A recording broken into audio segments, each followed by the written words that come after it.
Livro 11º. Capítulo 1. Finalidade das confissões. Porventura, Senhor, tu que és eterno, ignoras o que te digo? Ou não vês no tempo o que se passa no tempo? Por que motivo, então, narrar-te essas coisas todas? Certamente não é para que as conheças. É para despertar em mim e nos que me leem nosso amor por ti, para que todos exclamemos: grande é o Senhor e infinitamente digno de louvores. Já disse e torno a dizer: é pelo desejo de teu amor que narro isso. Também nós oramos, e não obstante, a verdade nos diz: o Pai sabe do que haveis mister, antes mesmo de lhe o pedires. Por isso manifestamos nosso amor por ti, confessando-te nossas misérias e tuas misericórdias para conosco, para que termines a nossa libertação que começaste, e para que deixemos de ser infelizes em nós, para sermos felizes em ti. Pois nos chamaste para que fôssemos pobres de espírito, mansos, penitentes, famintos e sedentos de justiça, misericordiosos, puros de coração e pacíficos.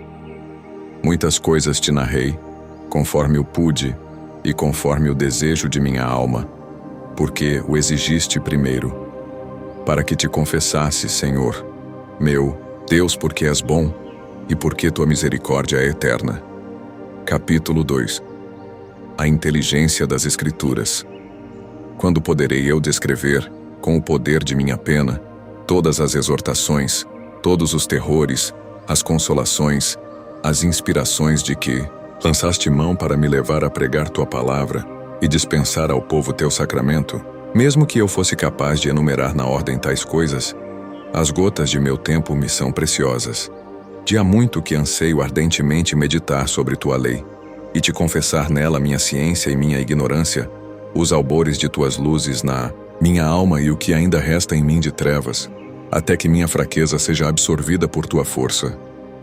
Não quero gastar em outros cuidados as horas de liberdade que me restam, além dos cuidados indispensáveis do corpo, do trabalho intelectual, dos serviços que devemos aos homens, e dos que prestamos sem lhe dever. Senhor meu Deus, ouve minha prece, que tua misericórdia atenda ao meu desejo, pois não arde só por mim, mas também para servir ao amor fraternal. E bem vês em meu coração que é assim. Permitas que te sacrifique meu pensamento e minha língua, mas concede-me o que te devo oferecer, porque sou pobre e indigente, enquanto és rico para todos. Os que te invocam e sem cuidados contigo, cuidas de nossa existência. Livra-me, Senhor, de toda temeridade e de toda mentira que meus lábios e meu coração possam proferir. Que tuas escrituras sejam minhas castas delícias, que não me engane nelas, nem com elas engane a ninguém. Senhor, ouve-me, e tem compaixão, Senhor meu Deus, luz dos cegos e vigor dos fracos, mas também luz dos que veem e força dos fortes. Presta atenção à minha alma, e ouve a clamar do fundo do abismo. E se teus ouvidos estão ausentes do abismo, para onde iremos? Por quem clamaremos? Teu é o dia, e tua é a noite. A um aceno do teu querer, os minutos voam. Concede-me o tempo para meditar nos mistérios de tua lei, e não a feche para os que lhe batem à porta. Não foi em vão que quiseste fossem escritas tantas páginas de obscuros segredos. Porventura, estes bosques não terão seus servos que ali se abrigam, se alimentam, que aí passeiam, descansam e ruminam? Ó Senhor, aperfeiçoa-me e revela-me o sentido desses mistérios. Tua palavra é minha alegria. Tua voz está acima de todos os prazeres. Concede-me o que amo, porque ando enamorado, e amar é um dom que me concedeste. Não abandone teus dons, nem deixe de regar tua erva sedenta. Te exaltarei por tudo o que descobrir em teus livros, que eu ouça a voz de teus louvores. Faz que eu me inebrie de ti, e que eu contemple as maravilhas de tua lei, desde o começo dos tempos, quando fizeste o céu e a terra, até que partilharemos do reino do perpétuo de tua cidade santa. Senhor, tem piedade de mim. Ouve meu desejo. Julgo que não desejo nada da terra, nem ouro, nem prata, nem pedras preciosas, nem belas roupas, nem honrarias, nem prazeres carnais, nem de coisas necessárias ao corpo de nossa peregrinação desta vida. Tudo, aliás, nos é dado por acréscimo quando procuramos teu reino e tua justiça. Vê, meu Deus, de onde nasce meu desejo. Os ímpios contaram-me suas alegrias, mas esses prazeres não são como os proporcionados por tua lei. É ela que inspira meu desejo. Olha, ó Pai, olha e vê e aprova.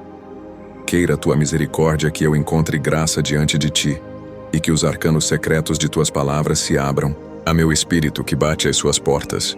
Isso eu te suplico por nosso Senhor Jesus Cristo, teu Filho, aquele que está sentado à tua direita, o Filho do homem, a quem estabeleceste como mediador entre nós e ti. Por ele nos procuraste, quanto não te procurávamos, e nos procuraste para que te buscássemos. Em nome de teu Verbo, por quem criaste todas as coisas, e a mim entre outras, de teu Filho unigênito, por quem chamaste à adoção o povo dos crentes, no qual também estou. Eu te conjuro por aquele que está sentado à tua direita e que intercede por nós, no qual estão ocultos todos os tesouros da sabedoria e do conhecimento, que procuro em teus livros. Moisés escreveu a respeito. Isto diz ele, isto diz a verdade. Capítulo 3. O que disse Moisés? Concede-me, Senhor, que eu ouça e compreenda como no princípio criaste o céu e a terra. Moisés assim o escreveu. Escreveu e partiu deste mundo, para onde lhe falaste, para junto de ti, e já não está presente, para nós. Se estivesse aqui, detê-lo-ia, e dele indagaria, em teu nome, o sentido de tais palavras, e absorveria com atenção as palavras que brotassem de sua boca. Se me falasse em hebraico, em vão, sua voz bateria em meus ouvidos, e nenhuma ideia chegaria à minha mente. Mas se me falasse em latim, eu compreenderia suas palavras.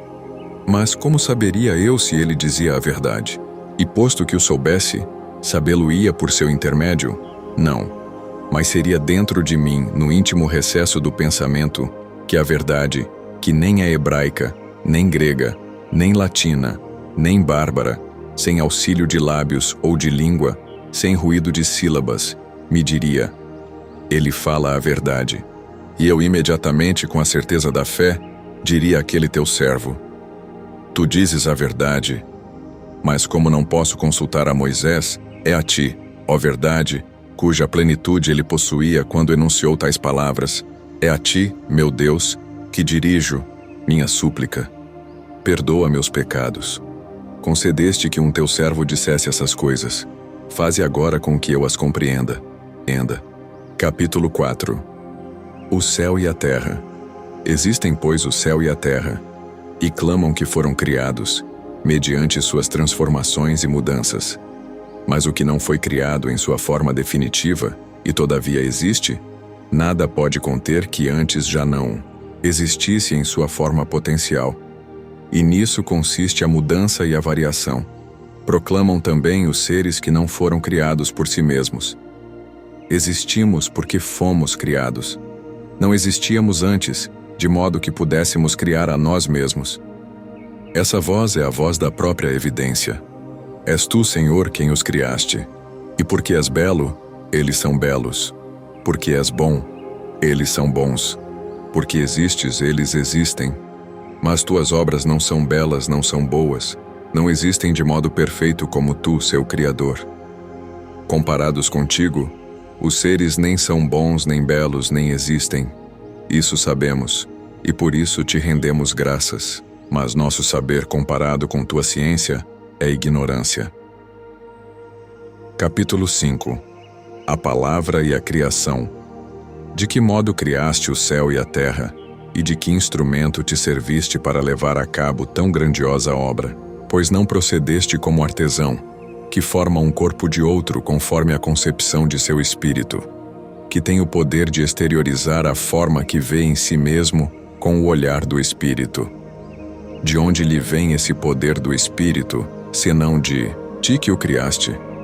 E essa forma ele a impõe a uma matéria que preexistia, apta para ser transformada, como a terra, a pedra, a madeira, o ouro e tantas outras substâncias. Mas de onde proviriam essas coisas, se não as tivesse criado?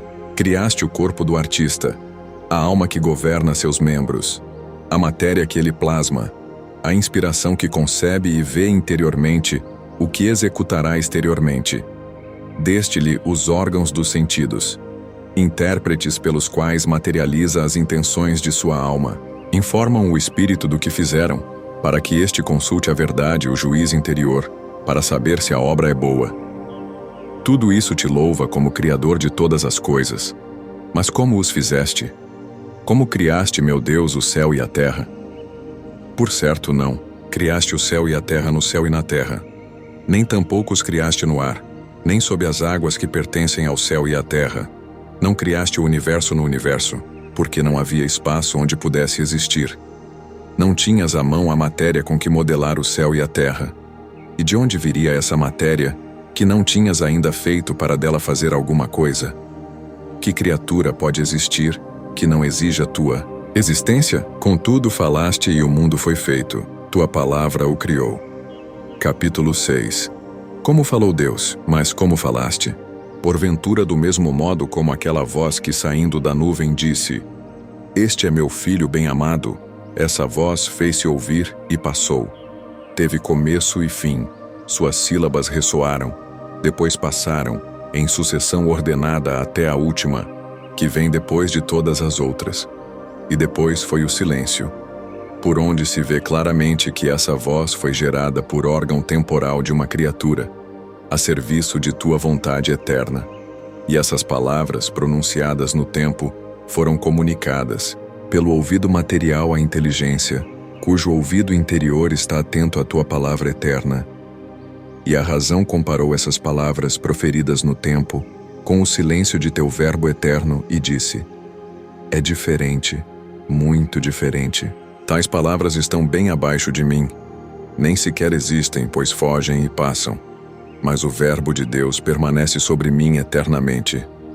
Se foi, portanto, com estas palavras sonoras e passageiras que ordenaste, que se façam o céu e a terra, se foi assim que os criaste, conclui-se que já havia antes do céu e da terra uma criatura temporal, cujos movimentos puderam fazer vibrar essa voz no tempo.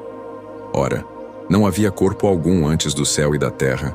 Ou se algum existia, tu certamente já o tinhas criado, não por meio de uma voz passageira, justamente para que pudesse soar essa voz passageira para dizer: Façam-se o céu e a terra. E fosse o que fosse o ser de onde saísse tal voz, não teria existido se não o tivesses criado. Mas, para criar esse corpo necessário à emissão destas palavras, de que palavra te serviste? Capítulo 7. A palavra coeterna. É assim que nos convidas a compreender o verbo que é Deus junto de ti, que também és Deus. Verbo pronunciado eternamente e pelo qual tudo é pronunciado eternamente. O que é dito não é uma sequência de palavras ou uma palavra que é seguida por outra como que a concluir uma frase, mas tudo é dito simultânea e eternamente. Do contrário, já haveria tempo e mudança, e não a verdadeira eternidade, nem a verdadeira imortalidade. Isto eu o sei, meu Deus, e por isso te dou graças. Eu o sei, e eu te confesso, Senhor. E também o sabe todo aquele que não é ingrato à infalível verdade. Sabemos, Senhor, sabemos que não ser mais depois de ter existido, ou passar a ser quando ainda não se existia, é o morrer e o nascer. Mas, em teu verbo, por ser verdadeiramente imortal e eterno, nada desaparece nem tem sucessão. Com o teu verbo que é coeterno, enuncias eternamente, e a um só tempo, tudo o que dizes. E o que se realiza é o que dizes que se faça. Não é de outro modo senão pelo verbo que crias. Todavia, os seres criados por tua palavra não chegam à existência simultaneamente, desde toda a eternidade. Capítulo 8. A verdadeira luz. Imploro-te, Senhor meu Deus, qual o porquê disso tudo. De certo modo eu o compreendo, mas não sei como exprimi-lo. Poderei dizer que tudo o que tem começo e fim começa e acaba, quando a razão eterna, que não tem começo nem fim, sabe que deve começar ou acabar. Essa inteligência é teu verbo, que é o princípio, porque também nos fala. Assim falou-nos no Evangelho com voz humana. E a palavra ecoou exteriormente nos ouvidos dos homens, para que crescem nele e o buscassem em seu íntimo, e o encontrassem na eterna verdade, onde um bom e único Mestre instrui todos os seus discípulos.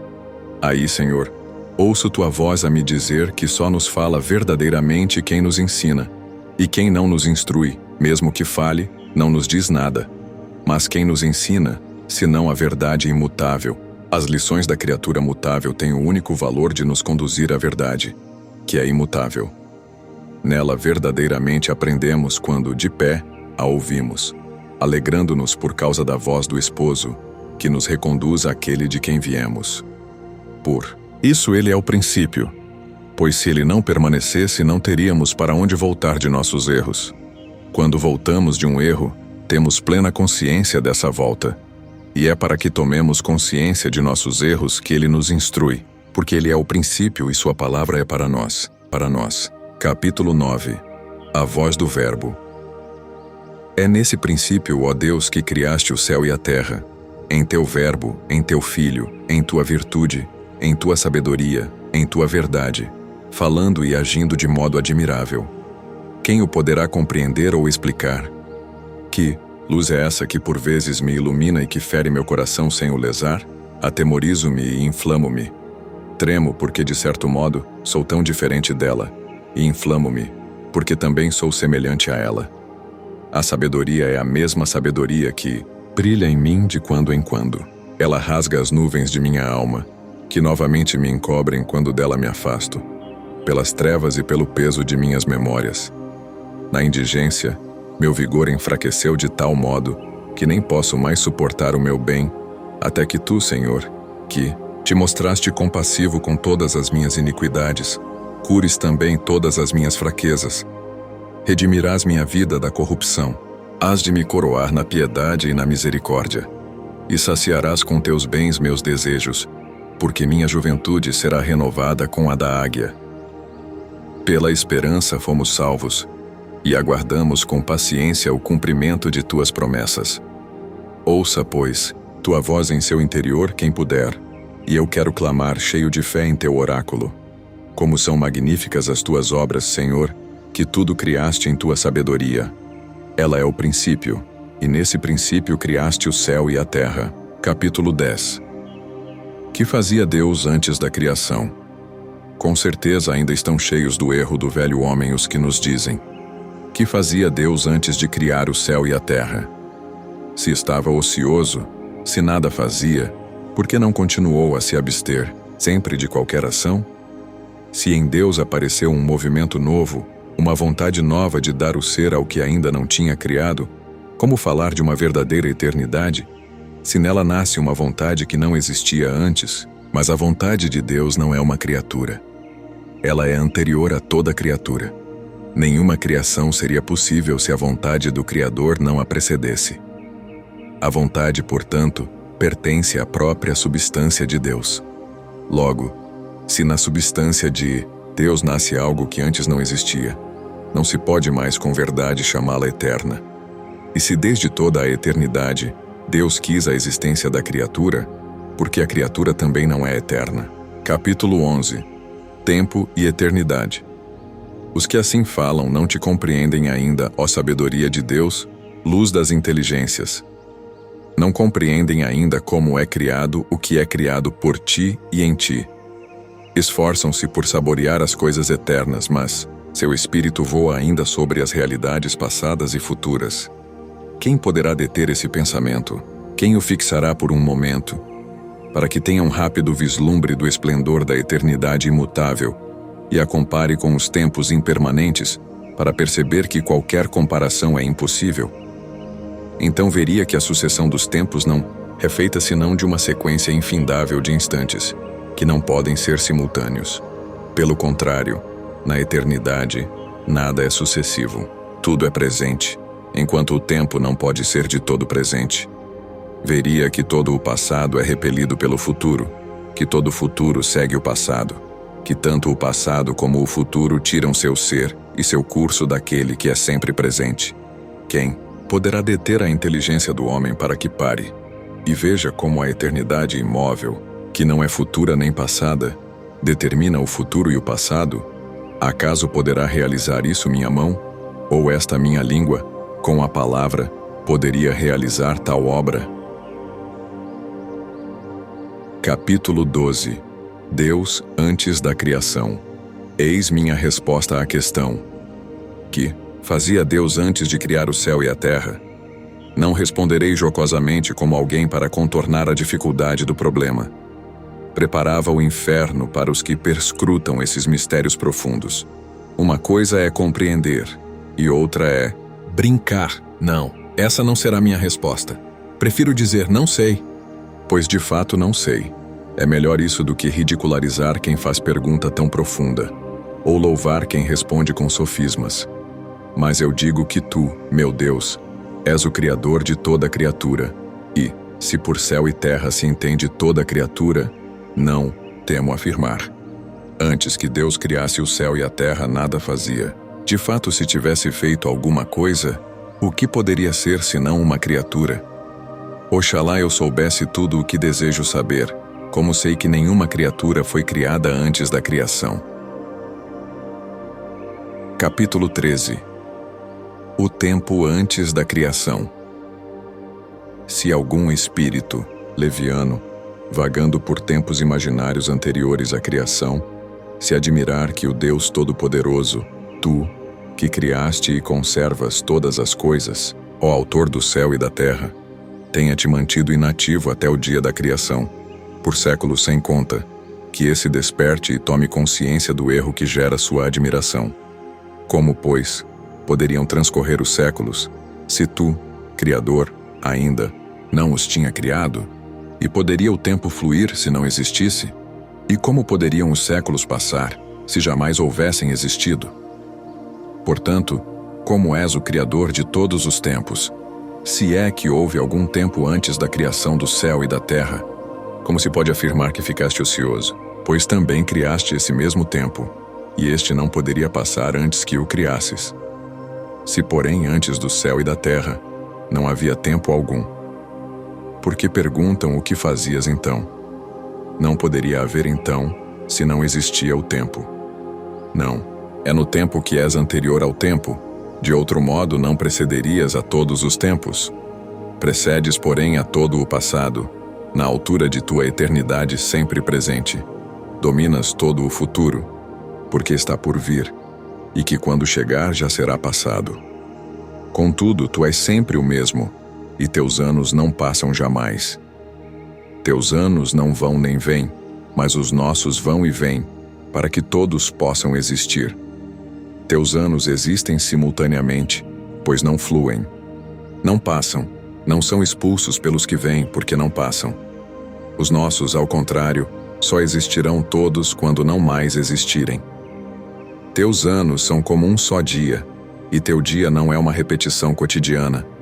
É um perpétuo hoje, porque teu hoje não cede o lugar ao amanhã, e nem sucede ao ontem. Teu hoje é a eternidade. Por isso geraste um filho coeterno, a quem disseste: hoje te gerei. Todos os tempos são obra tua, e tu existes antes de todos os tempos. É, pois, inconcebível que tenha existido o tempo quando o tempo ainda não existia.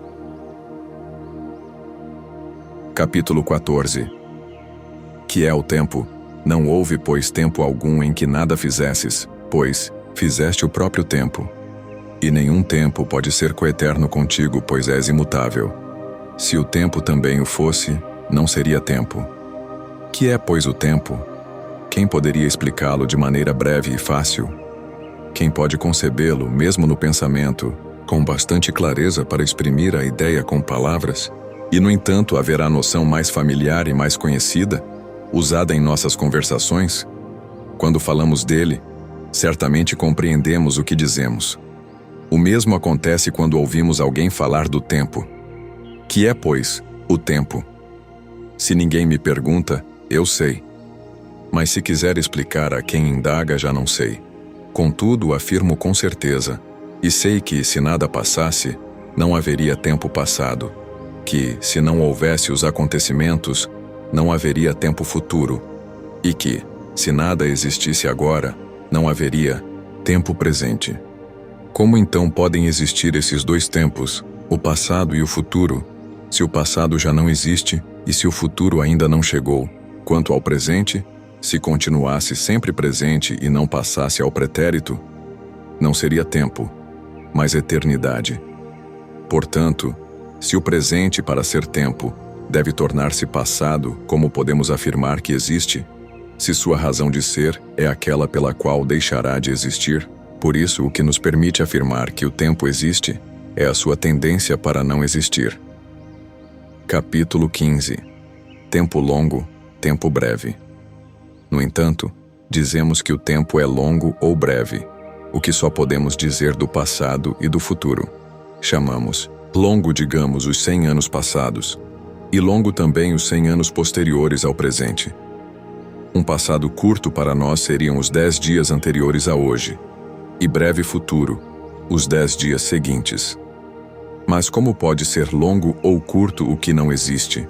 O passado não existe mais, e o futuro não existe ainda. Por isso não deveríamos dizer, o passado é longo, mas o passado foi longo, e o futuro será longo. Senhor, que és a minha luz, tua verdade não escarnecerá também. Nisso o homem, esse tempo passado foi longo quando já havia passado ou quando ainda estava presente, porque ele só podia ser longo enquanto existia alguma coisa que pudesse ser longa. Mas uma vez passado, não existia mais, donde se conclui que não podia ser longo, porque já deixara de existir. Não digamos, portanto, o tempo passado foi longo, pois não encontraremos nada que pudesse ter sido longo. Uma vez passado, não existe mais, mas digamos, o tempo presente foi longo, porque só era longo enquanto presente. Ainda não havia passado, ainda não havia deixado de existir, e por isso era suscetível de ser longo. Mas logo que passou, deixou de ser longo, porque cessou de existir. Mas vejamos, ó alma humana, se o tempo presente pode ser longo, porque foi-te dada a prerrogativa de perceber e medir os momentos, que me respondes? Por acaso 100 anos presentes são um tempo longo? Consideremos antes se 100 anos podem ser presentes. Se for o primeiro ano que corre, está presente, mas os outros 99 ainda são futuros, e portanto ainda não existem. Se estamos no segundo ano, já temos um ano passado, o segundo presente e todos os outros no futuro. Desse período de 100 anos, seja qual for o ano que supomos presente, todos os que o precederam serão passados, e todos os que estão por vir futuros. Portanto, os 100 anos não podem estar simultaneamente presentes. Vejamos agora se pelo menos o ano em curso é presente. Se estamos no primeiro mês, os outros são futuros. Como acima, se estamos no segundo, o primeiro será passado, e os demais, futuros. Assim, o ano que corre não está todo presente. E, como não está todo presente, não é, portanto, verdade dizer-se que o ano esteja presente. Um ano compõe-se de 12 meses, e seja qual for o mês considerado, será o único em curso. Mas o mês em curso não é presente, mas somente o dia. Vale o que dissemos antes. Se estamos no primeiro dia, todos os outros são futuros. Se estamos no último, todos os outros são passados. Se estamos entre um desses 2 dias, esse dia está entre os dias passados e os futuros. Eis, portanto, esse tempo presente, o único que julgávamos poder chamar de longo, reduzido ao espaço de um só dia. Mas examinemos esse único dia, porque nem mesmo ele é todo presente.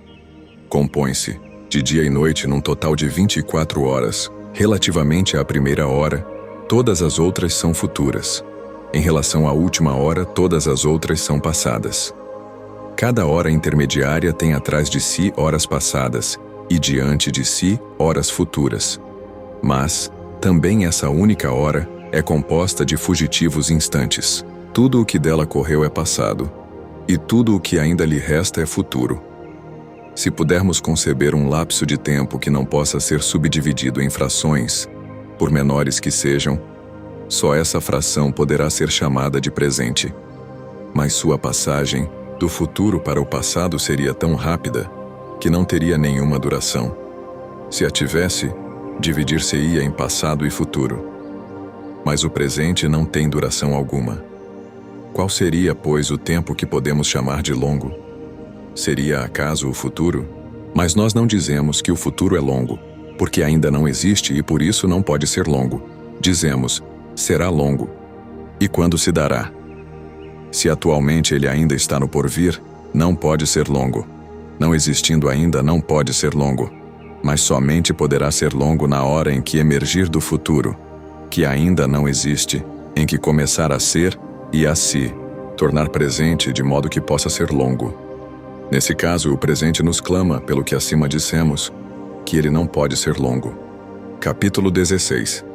À medida do presente e contudo, Senhor, percebemos os intervalos de tempos, os comparamos entre si, e dizemos que uns são mais longos e outros mais breves. Medimos também o quanto uma duração é maior ou menor que outra, e respondemos que esta é o dobro ou o triplo de outra, que aquela é simples, ou que ambas são iguais. Mas é o tempo que passa que medimos quando o percebemos passar. Quanto ao passado, que não existe mais, e o futuro que não existe ainda, quem poderá medi-los, a menos que ouse afirmar que o nada pode ser medido? Assim, quando o tempo passa, pode ser percebido e medido. Porém, quando já decorreu, ninguém o pode mentir ou sentir, porque já não existe. Capítulo 17. O passado e o presente, Pai, apenas pergunto, não estou afirmando. Meu Deus, ajuda-me, dirige-me. Quem ousaria afirmar que não existem três tempos como aprendemos na infância e como ensinamos às crianças? O passado, o presente e o futuro? Será que só o presente existe, porque os demais, o passado e o futuro, não existem? Ou será que eles também existem, e então o presente provém de algum lugar oculto, quando de futuro se torna presente, e também se retira para outro esconderijo, quando de presente se torna passado? E os que predisseram o futuro, onde o viram se ele ainda não existe? É impossível ver-se o que não existe. E os que narram o passado diriam mentiras se não vissem os acontecimentos com o espírito. Ora, se esse passado não tivesse existência alguma, seria absolutamente impossível vê-lo. Por conseguinte, o futuro e o passado também existem. Capítulo 18. As previsões, permite-me, Senhor, que eu leve adiante minhas investigações. Tu, que és minha esperança, faze que minha tentativa não seja perturbada. Se o futuro e o passado existem, quero saber onde estão. Se ainda não posso compreender, sei, todavia, que, onde quer que estejam, não existem nem como futuro nem como passado, mas apenas como presente. Se também ali estiver enquanto futuro, então ainda não existirá. Se o passado aí estiver como passado, já não estará lá. Portanto, no lugar e no modo em que estiverem, só podem existir como presentes.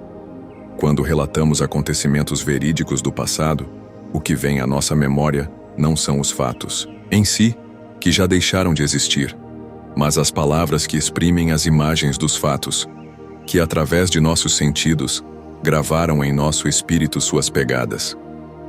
Minha infância, por exemplo, que não existe mais, pertence a um passado que também desapareceu. Mas, quando eu a evoco e passo a relatá-la, vejo suas imagens no presente, imagens que ainda estão na minha memória.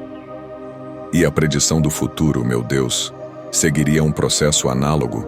Os fatos que ainda não existem serão representados antecipadamente em nosso espírito como imagens já existentes? Eu o ignoro. O que sei é que habitualmente premeditamos nossas ações futuras e que essa premeditação pertence ao presente, enquanto esta começará a existir, pois então não será mais futura, mas presente. Seja qual for a natureza desse misterioso pressentimento do futuro, o certo é que apenas se pode ver aquilo que existe. Ora, o que já existe não é futuro, mas presente. Quando se diz que se vê o futuro, o que se vê não são os fatos futuros em si, que ainda não existem, porque são futuros, mas suas causas ou talvez sinais prognósticos, causas e sinais que já existem. Estes não são, pois futuros, mas presentes para os que os veem. E é graças aos vaticínios que o futuro é concebido pelo Espírito e profetizado. Esses conceitos já existem, e os que predizem o futuro veem nos presentes em si mesmos. Gostaria de apelar para um exemplo tomado entre os muitos possíveis. Vejo a aurora e prognostico o nascimento do sol. O que vejo é presente. O que anuncio é futuro. Não o sol, que já existe, mas seu surgimento, que ainda não ocorreu. Contudo, se eu não tivesse uma imagem mental desse surgimento, como agora, quando falo dele, ser-me-ia impossível a previsão. Mas essa aurora que vejo não é o nascimento do sol, embora o preceda, nem o é tampouco a imagem que trago em meu espírito. As duas coisas estão presentes, eu as vejo, e assim posso predizer o que vai acontecer. O futuro, portanto, ainda não existe. Se ainda não existe no agora. E se não existe, não pode ser visto de modo algum, mas pode ser prognosticado pelos sinais presentes, que já existem e podem ser vistos. Capítulo 19. Oração. Mas tu, que és soberano sobre tuas criaturas, de que modo ensinas às almas os fatos por vir? Como revelas aos teus profetas? De que modo ensinas o futuro tu, para quem o futuro não existe? Ou antes, como ensinas os sinais presentes dos fatos futuros? Pois o que ainda não existe não pode ser ensinado. O teu modo misterioso de agir está muito acima de minha inteligência, sobrepuja minhas forças. Por mim mesmo, eu não o poderia alcançar, mas podê-lo-ei por ti, quando me concederes, ó doce luz dos olhos de minha alma. Capítulo 20. Conclusão que agora parece claro e evidente para mim, é que nem o futuro nem o passado existem. E é impróprio dizer que há 3 tempos: passado, presente e futuro. Talvez fosse mais correto dizer: há 3 tempos: o presente do passado, o presente do presente e o presente do futuro. E essas 3 espécies de tempos existem em nossa mente, e não as vejo em outra parte. O presente do passado é a memória. O presente do presente é a percepção direta. O presente do futuro é a esperança. Se me é lícito falar assim, vejo e confesso que há 3 tempos. Diga-se também que são 3 os tempos: presente, passado e futuro, como abusivamente afirma o costume. Não me importo, nem me oponho, nem critico o modo de falar, desde que fique bem entendido o que se diz, e que não se acredite que o futuro já existe, e que o passado ainda existe. Uma linguagem que se expresse com termos exatos é incomum. Com muita frequência, falamos com impropriedade, mas entende-se o que queremos dizer. Capítulo 21. A medida do tempo. Disse há pouco que medimos o tempo que passa, de modo que podemos afirmar que um lapso de tempo é o dobro de outro, ou igual, e apontar, entre os intervalos de tempo, outras relações, mediante esse processo comparativo. Portanto, como eu dizia, medimos o tempo no momento em que passa, e se me perguntarem como o sabes, eu responderia: sei porque o medimos, e porque é impossível medir o que não existe. Ora, o passado e o futuro não existem. Quanto ao presente, como podemos medi-lo, se não tem duração? Portanto, só podemos medi-lo enquanto passa. E, quando passou, não o medimos mais porque não há mais nada a medir. Mas de onde se origina, por onde passa, para onde vai o tempo quando o medimos? De onde vem, senão do futuro? Por onde passa, senão pelo presente? Para onde vai, senão para o passado? Nasce, pois, do que ainda não existe, atravessa o que não tem duração e corre para o que não existe mais. No entanto, o que é que medimos, senão o tempo relacionado ao espaço?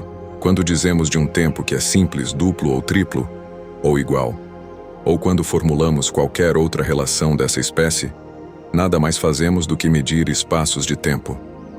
Em que espaço medimos então o tempo no momento em que passa, no futuro talvez de onde procede? Mas o que ainda não existe não pode ser medido. Será no presente por onde ele passa? Mas como medir o que não tem extensão? Será no passado para onde caminha? Mas o que não existe mais escapa a qualquer medida. Capítulo 22. O enigma. Minha alma se inflama no desejo de deslindar este enigma tão complicado. Senhor, meu Deus, meu bom Pai, eu te suplico por Cristo. Não queiras tolher a meu desejo a solução de tais problemas, tão familiares, mas tão obscuros. Permite que eu os penetre, e faze com que a luz de tua misericórdia os ilumine, Senhor. A quem poderia eu consultar sobre isso? A quem confessaria minha ignorância com mais proveito do que a ti, que não se despraz com o forte, selo que me inflama por tuas escrituras? Concede-me o que amo, pois este amor é um dom teu. Dá-me, ó Pai, esta graça, tu que sabes presentear com boas dádivas a teus filhos. Concede-me essa luz, porque determinei conhecê-las, e meu esforço será rude, até que me reveles esses mistérios. Eu te suplico por Cristo em nome do Santo dos Santos que ninguém perturbe minha investigação. Acreditei, e por isso falo. Minha esperança, a esperança pela qual vivo, é contemplar as delícias do Senhor. Eis que tornaste velhos os meus dias, e eles passam, não sei como. Nós só falamos de tempo, e de tempo, e de tempos, e de tempos. Quanto tempo esse homem falou? Quanto tempo demorou para fazê-lo? Há quanto tempo não vejo isto? A duração desta sílaba é o dobro daquela, que é breve. Assim nos expressamos, e assim ouvimos, e todos nos compreendem, e nós compreendemos. São palavras claras e de uso corrente, mas encerram mistérios, e compreendê-las requer melhor análise. Capítulo 23. O tempo e o movimento. Ouvi um homem instruído dizer que o tempo é nada mais do que o movimento do Sol, da Lua e dos astros. Não concordo. Por que não seria então o tempo o movimento de todos os corpos? Se os astros passassem e a roda de um oleiro continuasse a rodar, deixaria acaso de existir tempo para medir suas voltas? Como poderíamos dizer que elas se davam a intervalos iguais ou ora mais rápida, ora mais lentamente, e que umas demoravam mais e outras menos? E dizendo isto, não estaríamos falando do tempo? Não haveria mais em nossas palavras sílabas, longas e breves, porque umas ressoam por mais tempo e outras por menos tempo? E tu, Deus, concede aos homens que percebam, que reconheçam neste modesto exemplo, o que as coisas grandes e pequenas têm em comum. Há astros e luminares celestes que nos servem de sinais e marcam as estações, os dias e os anos. Isso é verdade. Todavia, como eu jamais diria que a volta realizada por aquela roda de madeira representa o dia, nem o sábio cuja opinião transcrevo poderia afirmar que a volta da roda não representa o tempo. O meu desejo é conhecer a natureza e a essência do tempo com que medimos os movimentos dos corpos, e nos autoriza a dizer, por exemplo, que um movimento dura 2 vezes mais que outro. O que chamamos de dia não é apenas o tempo todo o percurso de Oriente a Oriente e que nos faz dizer: passaram-se tantos dias, entendendo por isso também as noites, que não são enumeradas separadamente. Portanto, já que o dia se completa pelo movimento do Sol e o círculo que ele cumpre a partir do Oriente, pergunto eu se o dia é o próprio movimento ou se é o tempo que dura esses movimentos, ou ambas as coisas. Na primeira hipótese, teríamos um dia, mesmo se o Sol fizesse seu percurso no intervalo de 1 hora. Na hipótese da duração, não haveria dia se o Sol fizesse seu percurso no breve espaço de 1 hora, e o Sol deveria cumprir 24 vezes seu percurso para formar um dia. Diremos, então, que o movimento do Sol e a duração desse movimento é que fazem o dia, mas então não se poderia chamar de dia se o Sol efetuasse seu percurso no lapso de 1 hora, mais do que se, parando o Sol seu percurso, passasse o mesmo tempo que é necessário habitualmente ao Sol para completar sua revolução de uma manhã à outra. Portanto, não mais buscarei conhecer em que consiste o dia, mas em que consiste o tempo, que usamos para medir o percurso do Sol. Usando tal medida, diríamos que o Sol gastara em seu giro a metade do tempo habitual, se o tivesse completado em um lapso de 12 horas. E, Comparando essas duas durações, diríamos que uma é o dobro da outra, mesmo que o Sol demorasse umas vezes o tempo simples, outras o tempo duplo para ir de Oriente para Oriente. Ninguém, portanto, me diga que o tempo é o movimento dos corpos celestes. Quando a oração de um homem fez parar o Sol para concluir vitoriosamente a batalha, o Sol estava imóvel, mas o tempo caminhava, e a batalha terminou no espaço de tempo que lhe era necessário. Veja, pois, que o tempo é uma espécie de extensão. Mas eu o vejo, ou apenas tenho a impressão de vê-lo. Só tu mo demonstrarás, ó luz, ó verdade. Capítulo 24. O tempo, medida do movimento.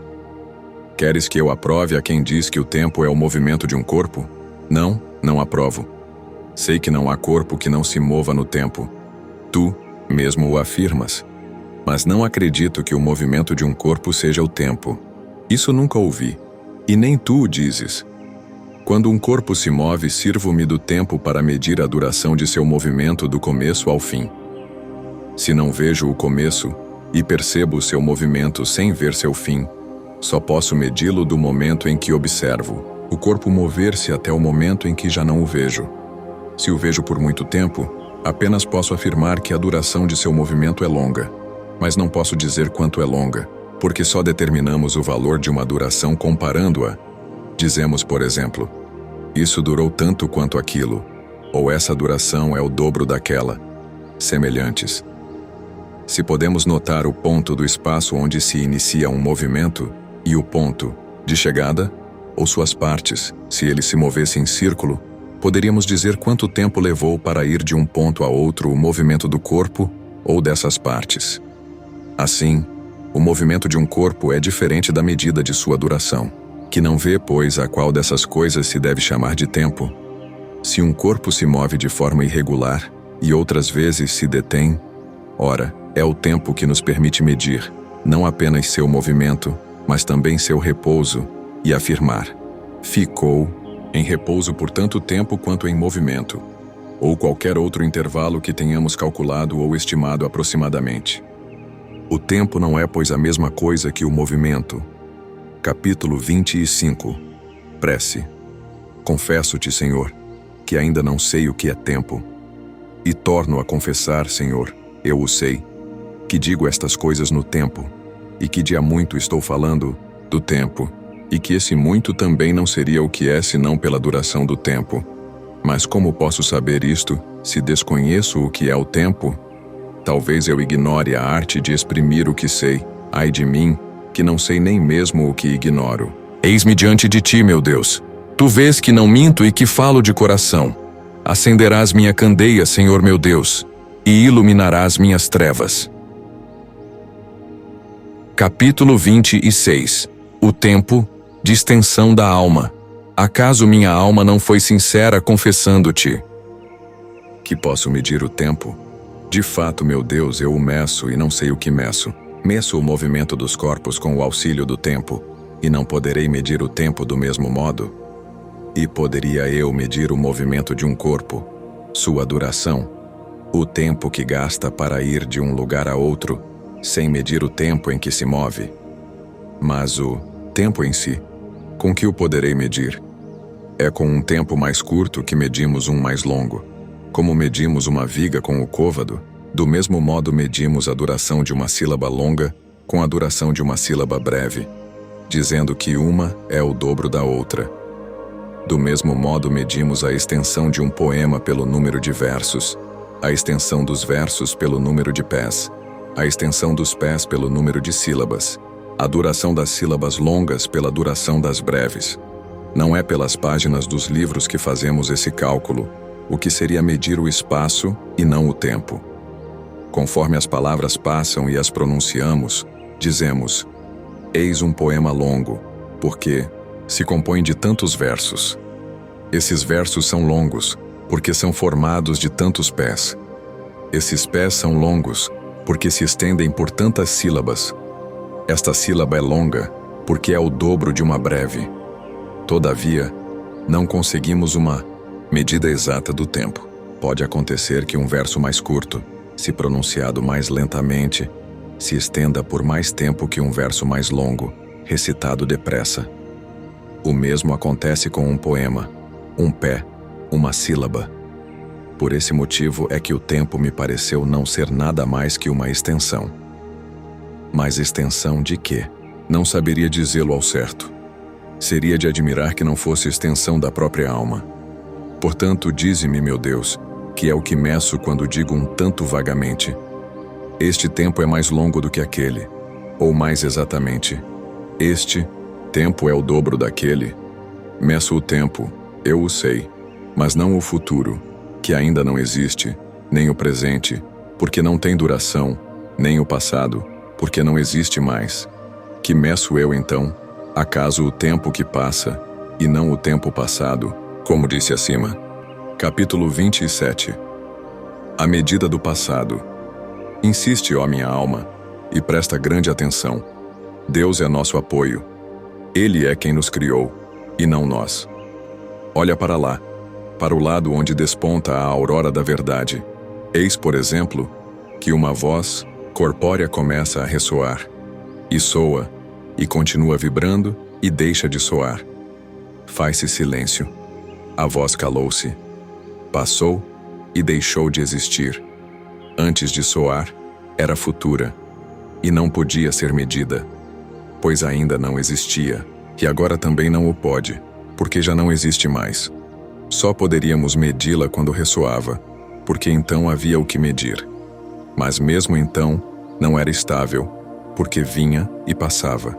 E não seria isso que a tornava mensurável, porque, enquanto passava, estendia-se por um espaço de tempo que a tornava capaz de ser medida, porque o presente não tem duração alguma. Admitamos que foi possível medi-la. Eis, suponhamos agora, uma outra voz que começa a se fazer ouvir. Ela vibra de modo contínuo, sem nenhuma interrupção.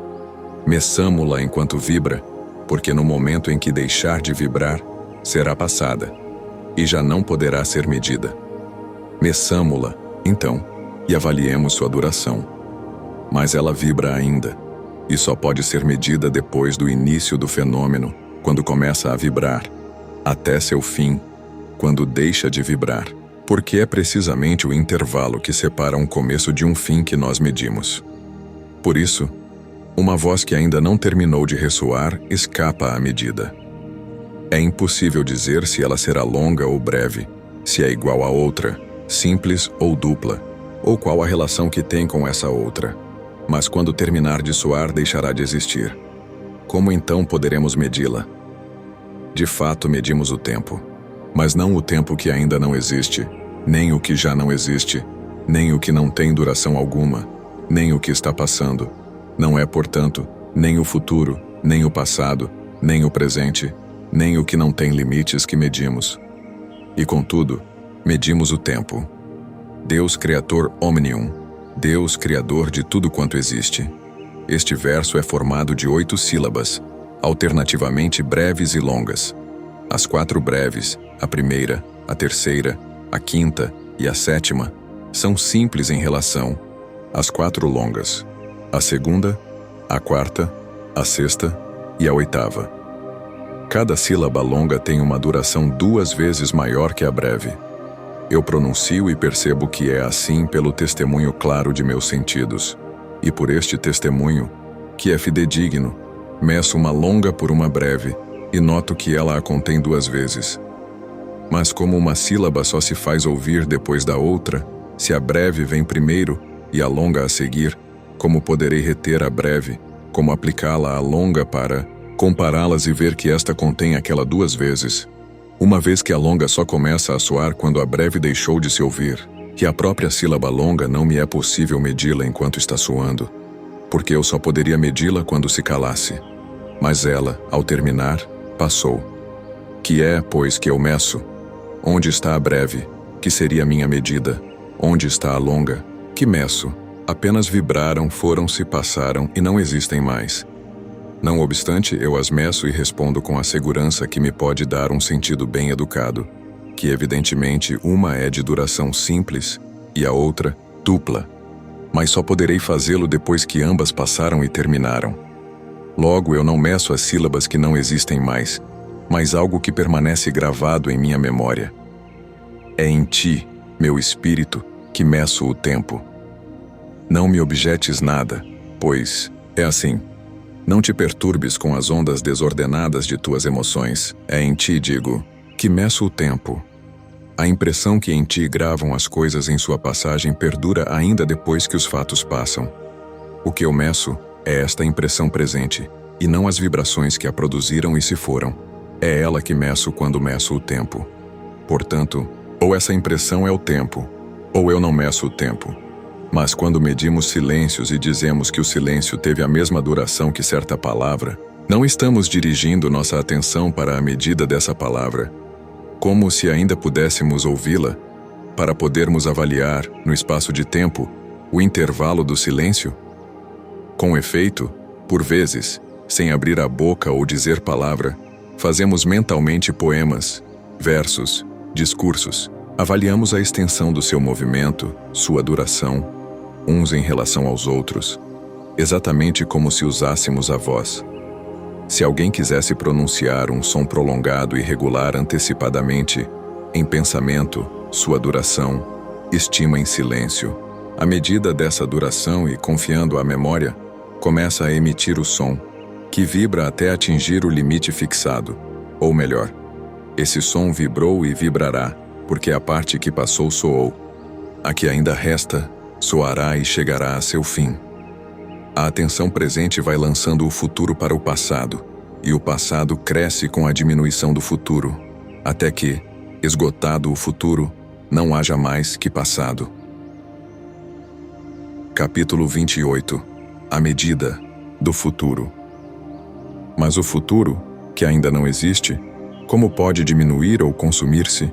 E o passado, que já não existe, como pode aumentar, a não ser por existirem no espírito, autor dessas três transformações: a espera, a atenção e a lembrança? O objeto de sua espera passa pela atenção e se transforma em lembrança. De fato, quem ousará negar que o futuro ainda não existe? Todavia, a espera do futuro já está no espírito. E quem poderá negar que o passado não mais existe? Contudo, a lembrança do passado ainda está no espírito. Enfim, haverá alguém que negue que o presente carece de duração, porque é um instante que passa, no entanto perdura a atenção, diante da qual o seu objeto presente continuamente se retira. O futuro, portanto, não é longo, porque não existe. Um futuro longo seria apenas uma longa espera do futuro. Nem pode ser longo o passado, que também não existe. Um passado longo é uma longa lembrança do passado. Digamos que eu queira cantar uma canção que conheço. Antes de iniciar, minha expectativa se estende pela melodia como um todo. Quando começo, tudo o que vira passado é armazenado na memória. A atividade de meu espírito se divide em memória, onde guardo o que já disse, e em expectativa em relação ao que vou dizer. Contudo, a atenção está presente, e por seu intermédio, o futuro se torna passado. Quanto mais se aproxima o fim da canção, tanto menor se torna a expectativa e, tanto maior a memória, até que aquela se esgota e a ação cumprida passa inteiramente para a memória. E o que acontece com a canção, tomada em seu conjunto, também ocorre com cada uma de suas partes, com cada sílaba. E também acontece com uma ação mais longa, da qual essa melodia talvez faça parte. O mesmo acontece com toda a vida do homem, da qual seus atos são partes. Sucede, enfim, com toda a história dos filhos do homem, da qual cada existência é apenas uma parte. Capítulo 29. A eternidade de Deus. Mas porque tua misericórdia é superior a todas as vidas, e eis que minha vida não é mais que distensão, e tua destra me acolheu em meu Senhor, o Filho do homem, mediador entre ti, que és uno, e nós, que somos muitos, e vivemos divididos por diversas paixões. Assim por ele me unirei àquele que por ele se uniu a nós, e liberto dos antigos dias, recolherei meu ser, seguindo tua unidade. Esquecido do passado, sem me preocupar com as coisas futuras e transitórias, atento apenas àquilo que é eterno, não com dispersão, mas com todas as minhas forças. Buscarei a palma da vocação celeste, onde ouvirei a voz de teu louvor, e onde contemplarei tua alegria que não conhece futuro nem passado. Agora, porém, meus anos transcorrem em lamentos, e tu, meu consolo, ó Senhor, meu Pai, tu és eterno.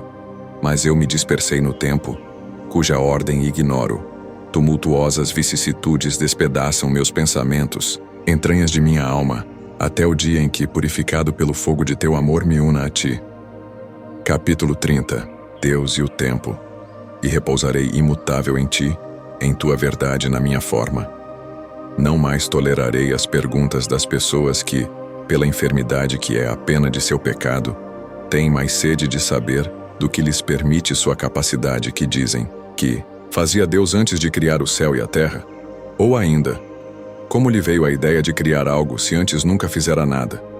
Concede-lhes, Senhor, que reflitam no que dizem, que compreendam que não se pode falar nunca onde não há tempo.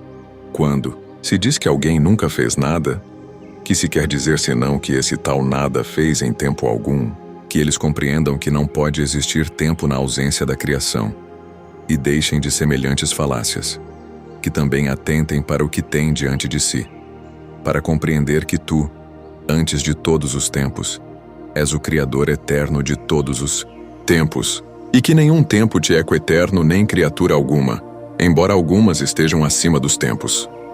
Agostinho se refere aqui aos anjos e demônios. Capítulo 31. Conclusão. Senhor, meu Deus, que abismos profundos os de teus segredos, e quão longe deles me levaram as consequências de meus pecados. Cura meus olhos, para que eu me alegre com tua luz.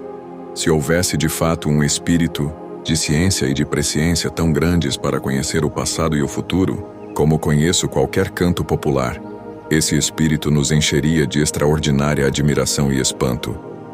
Nada, com efeito, lhe seria oculto no passado e nos séculos vindouros, exatamente como, ao entoar essa melodia, sei tudo o que cantei, desde o começo, e tudo o que falta cantar até o fim. Mas longe de mim a ideia de identificar um tal conhecimento, aquele que tens de todas as coisas futuras e passadas, ó Criador do Universo, Criador dos espíritos e dos corpos. Tua ciência é incomparavelmente mais admirável e mais misteriosa, porque aquele que canta ou escuta uma melodia conhecida, dividido entre a expectativa das notas por vir e a lembrança das notas passadas, passa por impressões diferentes. Mas contigo não se dá nada semelhante. Tu que és imutável e eterno, Criador verdadeiramente eterno dos espíritos. Como no princípio conheceste o céu e a terra, sem que teu espírito mudasse seu saber, assim criaste o céu e a terra, sem que tua ação passasse por etapas distintas. Que aquele que compreende, isto te louve, assim como o que não compreende. Oh, como é sublime, e os de coração humilde são tua morada. Levantas os que caíram, e os que graças a ti continuam eretos, não caem nunca.